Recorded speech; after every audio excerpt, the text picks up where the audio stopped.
ก็จบลงกันไปแล้วนะครับสำหรับการยิง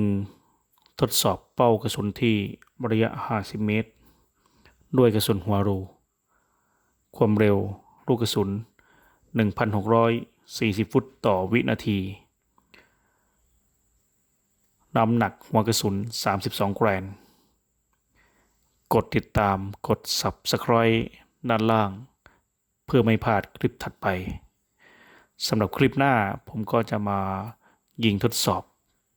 เป้ากระสุนที่ระยะต่างๆให้เพื่อนๆได้รับชมกันสำหรับคลิปนี้สวัสดีครับ